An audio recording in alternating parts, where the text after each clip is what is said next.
Yo guys, Vision SGen here bringing you Marvel Rivals Best Competitive Team Part 12, where I'll be breaking down the best lineups to be using right now in competitive following the latest mid-season update for Season 2.5. This lineup will consist of the best characters in the game right now, which will be working alongside one another due to the strengths and weaknesses of the team and as well as the dynamic. I'll explain how to use each of the 6 heroes in this video based on their roles, whilst also identifying what adjustments you'll want to consider, explaining when you'd make them and why. So on that note, let's get right into it.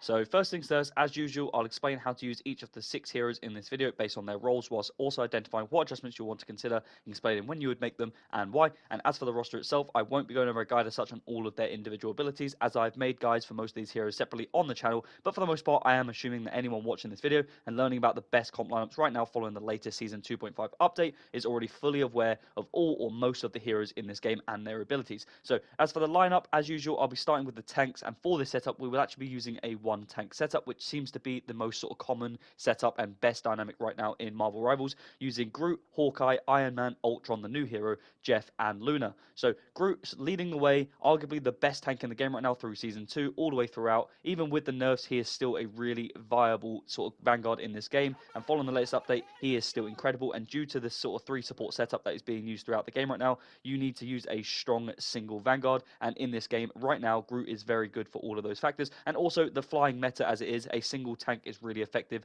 which Groot, of course, is dominant for that role. Now, alongside Groot is Hawkeye for his range capabilities, mobility and evasion, and his marksmanship to snipe aerial threats such as Storm, Human Torch, and Ultron and Iron Man. And considering all of these heroes are used throughout the game right now in this current meta, this is a really good hero to have on the squad. Now, for the third hero, we will be using Iron Man, an aerial threat, a high burst DPS who thrives in this current meta due to the aerial advantage and compatibility with the newest hero in the game, Ultron. Ultron will be the 4th hero in the squad that we'll be using and the first strategist. Although he's a poor healer, with the Iron Man team ability and within a 3 support setup, he's actually a great hero right now in this game, seeing as he's also a pseudo duelist with high burst DPS as well, which will really disrupt the enemy team setup when paired alongside Iron Man and Hawkeye. Now, for the 5th hero in the squad and the 2nd support, we will be using arguably the best healer in the game right now, Luna Snow. With the recent buffs and Hawkeye team ability, she's going to thrive in this setup, especially with the share the stage ability, which will be really effective for those aerial heroes, as she won't need to focus on them and can sort of secondary heal those healers, those sort of aerial players, whilst then prioritizing the primary vanguard and the single vanguard in this setup. Now, rounding out the squad as the 6th hero and the 3rd support will be the revitalized Jeff,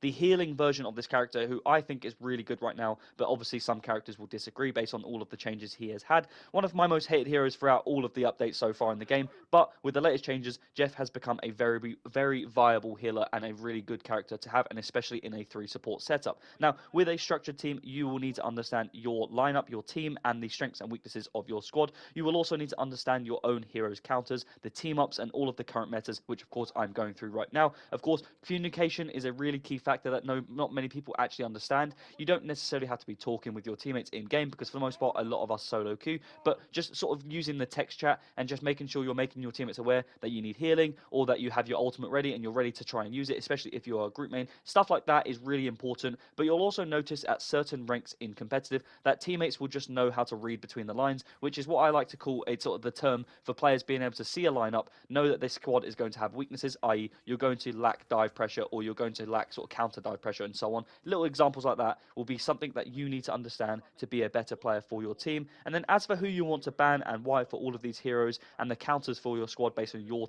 team's sort of strengths and weaknesses, the first hero I would consider banning would be Hulk, due to the amount of aerial presence that your team will have, because he will be a problem for your supports as they will be more isolated, as you'll have multiple heroes in the air and then less people on the ground to deal with the Hulk. And also he can just leap over Groot's walls, which will therefore then just disrupt the actual pace and positioning of your team. So someone I would definitely consider as a priority. I would also consider banning, or just consider it generally, for Hela and Punisher, because of the latest updates and because of the amount of aerial presence that your team will have. Hela and Punisher could be really annoying at disrupting your setup and just picking your aerials out of the air, so I would definitely consider banning them. And then Wolverine, due to having a Groot, Wolverine could be really effective removing your Groot and isolating him due to the lack of mobility that Groot has. So it could be worth considering him, although he's not that effective and powerful right now by any means, and I'm not saying he needs to be insta-banned like in previous seasons or updates, but for the most part he can be really annoying, and once you lose your single tank you're going to have issues for this squad, so you have to make sure that Groot is a priority for this setup. And then also maybe consider banning the likes of maybe Namor or Spider-Man, because they could be really annoying for your aerial players,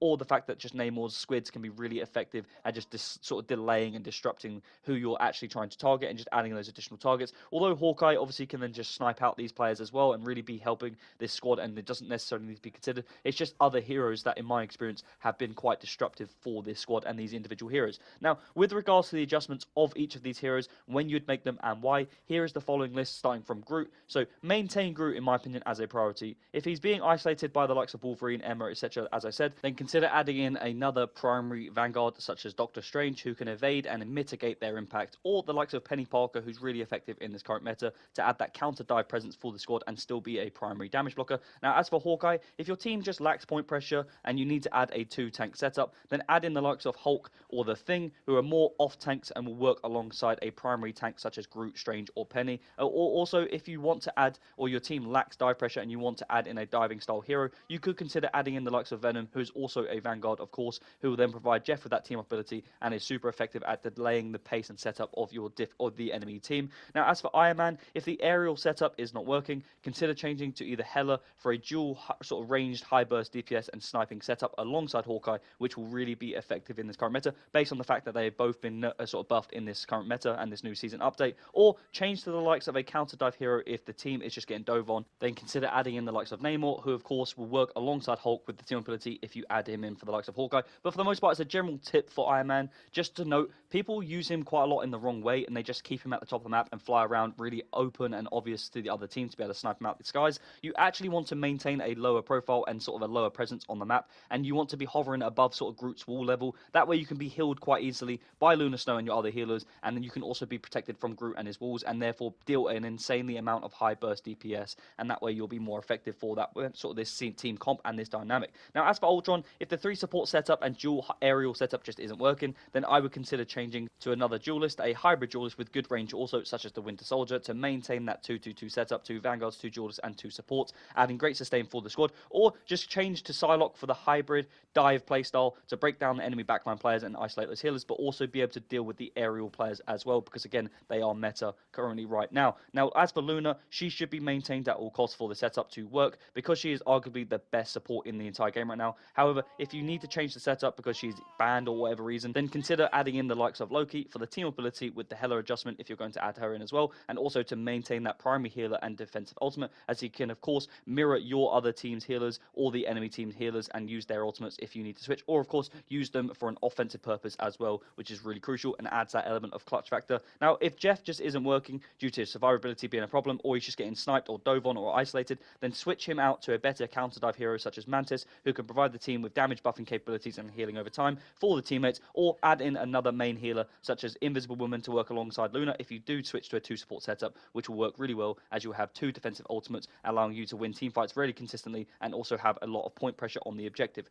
Now, as for the team ups of all of the named heroes in this list, here is a quick summary of all of the potential link ups to consider when you're forming your team for your initial lineup, and of course all of the adjustments. So first things first, we will have the Groot and Jeff team ability, the Hawkeye and Luna team ability, the Iron Man and Ultron, the newly added team ability, as well as the Venom and Jeff new team ability, Hulk and Namor team ability, Hela and Loki, and Invis and the Thing. So in summary, this team lineup and team structure initially has a great ranged and aerial team comp with solid damage blocking capabilities using Groot's walls, high burst DPS and snipe capabilities, as well as solid individual and team heals. But it's key to understand who you need to change, when and why, which is, as I mentioned in this video, a heavy range team comp to mitigate your aerial setup such as Hela, Punisher, etc. But also with the adjustments that I have mentioned, you should be able to flexibly alter each of the heroes where required, depending on whether your team is finding success off the break or whether or not the other team is making adjustments to throughout the game to counter this lineup. So just consider this throughout. And if you notice the other team has a counter comp for your squad, don't wait the entire game to make these changes. Just get the changes over with, because this squad will struggle versus this and you will have problems later in the game that you will have to overcome.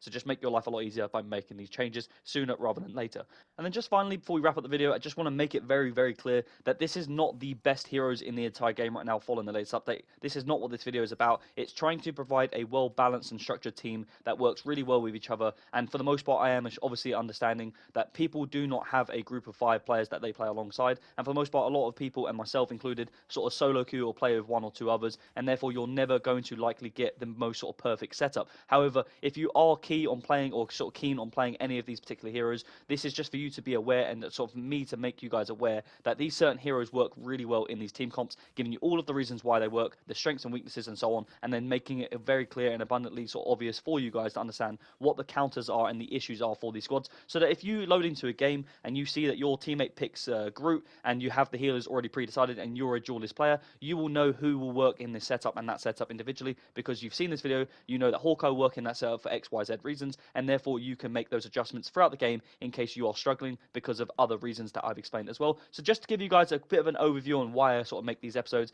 and how they sort of influence different sort of changes and adjustments based on certain metas and so on, just in case you guys were wondering, because I have had someone sort of question it in the past and whether or why I pick these certain squads, because for the most part we do know, and I am fully aware, that Magneto and Emma, they're probably the best Vanguards as well with Groot right now, and other duelists such as maybe Hela, as I mentioned throughout the video, and Loki, another sort of strategist that is really useful right now in this current meta. They're all probably arguably better than maybe the picks I have currently chosen for this squad, but they don't necessarily work better for this team competition, and that is to give you guys, like I said, an understanding on why I have designed this team and this comp for it to be the best comp team right now in this current meta. But look, if you guys disagree, that's for you guys to tell me down in the comment section below, and I'll come back to you and we can discuss why you think other teams or sort of comps work better, or different heroes would suit this setup better than what I have suggested. If you have any cool clips that you'd also want to share, or tips that you've had about being a part of this setup or using these individual heroes and being a part of an aerial team comp in this current meta, let me know down below in the comments and I'll get right back to you. If you've enjoyed the video, please don't forget to like and subscribe, as it massively helps me out. I'm Vision SGN, I hope you enjoyed the video, and I'll see you in the next one.